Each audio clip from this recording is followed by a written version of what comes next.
হঠাৎ বিজেপিদের জন্য দরজা বন্ধ, দলে বেনজল রুখতে কড়া বঙ্গ বিজেপি। তৃণমূলের ভরাডুবিতে জেলায় জেলায় দলবদলের হিড়েক। আগামী 3 মাস বিজেপিতে যোগদান নয়। দলের শৃঙ্খলা রক্ষায় করা রাজ্য কেন্দ্রীয় নেতৃত্ব। অশান্তিতে জড়িতদের বিরুদ্ধে জিরো টলারেন্স বিজেপির। রাজ্য সভাপতির বার্তাতেই শিলমোহর দিল্লির। টোটো অটো ইউনিয়নবাজি তোলাবাজিতেও করা। জেলা নেতৃত্বকে বৈঠকে কড়া বার্তা বনসাল শ্রমিকের। প্রতিটা জেলায় শৃঙ্খলা রক্ষায় তৈরি হবে বিশেষ committee.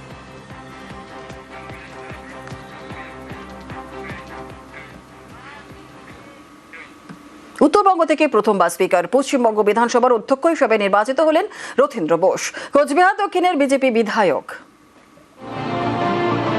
I therefore declare Sri Rothendra Bose elected and chosen as the Speaker of this august House. I congratulate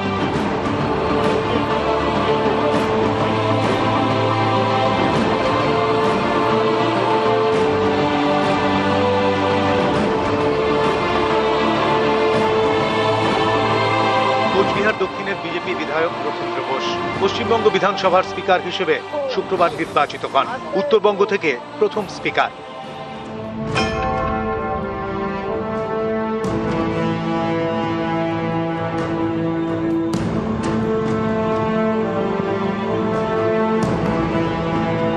Dakshinbanga কিংবা রাঢ়বঙ্গ কোনো ব্যাপার না, আমাদের দেশে পশ্চিমবঙ্গ একটাই, বিজেপির সরকার হয়েছে, সেটাই বড়। গণতন্ত্রে বিশ্বাস করি। 21টা স্টেটে আমাদের সরকার চলছে ভারতীয় জনতা পার্টির। কোথাও এরকম ঘটনা ঘটেনি যে গণতন্ত্রের কন্ট্রোল করার চেষ্টা করা হয়েছে। আমরা গণতান্ত্রিক পরিবেশ বজায় রাখবো এবং বিধানসভাটা যাতে তারা সেইভাবে তাদের বক্তব্য তুলে ধরতে পারে সেই চেষ্টা করব। রথীন্দ্র বোসের জন্ম কোচবিহার শহরের দেবী বাড়িতে। পেশায় চার্টার্ড অ্যাকাউন্ট্যান্ট। কর্মসূত্রে শিলিগুড়ি চলে যান। দীর্ঘদিন ধরে আরএসএস এর সঙ্গে যুক্ত। 2011 সাল থেকে রাজনীতিতে। 11-এ বিজেপির শিলিগুড়ি জেলা কমিটির সদস্য হন। 2012 সালে বিজেপি রাজ্য কমিটির সদস্য এবং জলপাইগুড়ি জেলার পর্যবেক্ষক। 2014 থেকে 2015 পর্যন্ত শিলিগুড়ি জেলা বিজেপির সভাপতি। 2015 থেকে 2017 পর্যন্ত রাজ্য বিজেপির সম্পাদক। 2020 এবং 2021 সালে রাজ্য বিজেপির সাধারণ সম্পাদক। 2022 থেকে রাজ্য কমিটির সহ সভাপতি। 2016 সালে ডাবগ্রাম ফুলবাড়ি আসনে হেরে যান। নরেন্দ্র মোদীর ভাষণ সংকলিত বই লিখেছেন। 2026 সালে কোচবিহার দক্ষিণ আসন থেকে বিধায়ক হয়েছেন। শুক্রবার নির্বাচিত হলেন স্পিকার হিসেবে। I therefore declare Sri Rothendra Bose elected and chosen as the Speaker of this august House. I congratulate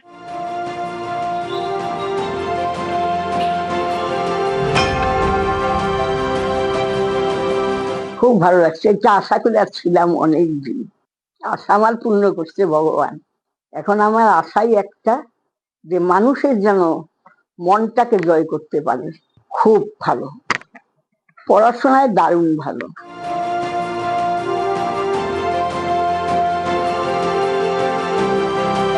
news 18 Bangla.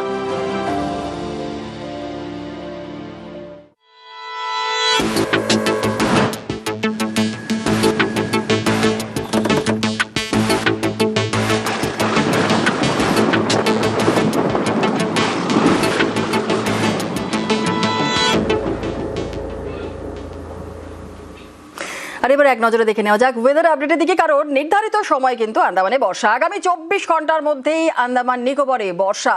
দক্ষিণ বঙ্গোপসাগরে নিম্নচাপের জের। আগামী 24 ঘন্টার মধ্যেই আন্দামান নিকোবরে বর্ষা। আর বিস্তারিত জানাবে বিশ্বজিৎ শাহ আমাদের সঙ্গে রয়েছে। বিশ্বজিৎ, নির্ধারিত সময় তাহলে আন্দামানে বর্ষা, কি জানা যাচ্ছে? হাওয়া অফিস কি বলছে? একদমই ভারী বৃষ্টির সতর্কতা রয়েছে আন্দামান এবং নিকোবর দ্বীপপুঞ্জে। প্রবল বর্ষণ আগামী কয়েকদিন, কারণ বর্ষা ঢুকছে।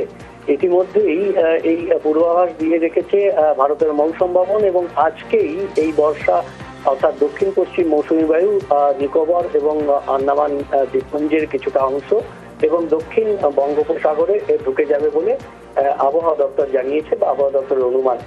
তবে এর সঙ্গে সঙ্গে আবহাওয়া দপ্তর আরো পূর্বানুমান করেছে যে কেরলমে বর্ষা ঢুকে যাবে নির্ধারিত সময়ের 6 দিন আগে, অর্থাৎ 26শে মে বর্ষা ঢুকে যাবে, অর্থাৎ দক্ষিণ পশ্চিম মৌসুমী বায়ু ঢুকে যাবে কেরলে, যেটা স্বাভাবিক নিয়ম। 1 জুন কেরলে ঢোকে বর্ষা, এবং সেই কারণেই আগাম বর্ষার পূর্বাভাস ভারতের মৌসুম ভবনের জন্য।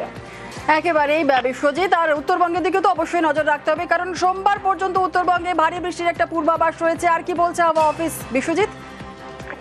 দার্জিলিং, কালিম্পং, আলিপুরদুয়ার, জলপাইগুড়ি এবং কোচবিহার এই 5 জেলাতেই বিক্ষিপ্তভাবে ভারী বৃষ্টির সম্ভাবনা রয়েছে সোমবার পর্যন্ত।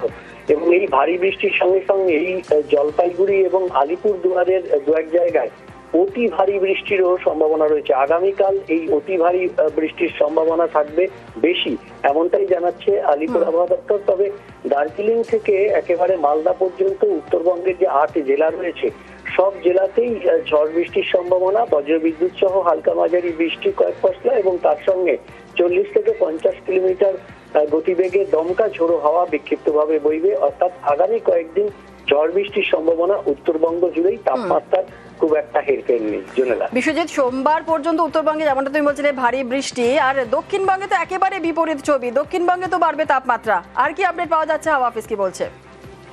একদমই দক্ষিণবঙ্গে তাপমাত্রা বাড়বে, উত্তরবঙ্গের মতো ভারী বৃষ্টির সতর্কতা নেই, তবে বিক্ষিপ্তভাবে বৃষ্টি হবে, কারণ এই সময়টা থান্ডারস্টর্মের সময় এবং সেই কারণেই পশ্চিমের জেলাগুলিতে মূলত, তবে বেশ কিছু জেলা পশ্চিমের জেলা ছাড়াও, যেমন পুরুলিয়া, বাঁকুড়া পশ্চিমের জেলা রয়েছে, পশ্চিম বর্ধমান, বীরভূম পশ্চিমের জেলা রয়েছে, তাছাড়া যে পশ্চিম মেদিনীপুর, ঝাড়গ্রাম এবং এইদিকে নদিয়া, পূর্ব বর্ধমান এই জেলাগুলিতেও ঝড় বৃষ্টির সম্ভাবনা থাকবে।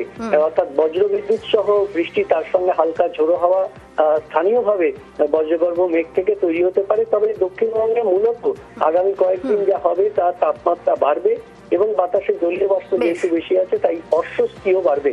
অর্থাৎ আগামী কয়েকদিন দক্ষিণবঙ্গে গরম এবং অস্বস্তি একেবারেই বাড়বে অস্বস্তিকর বোঝাই যাচ্ছে। অনেক ধন্যবাদ বিশ্বজিৎ।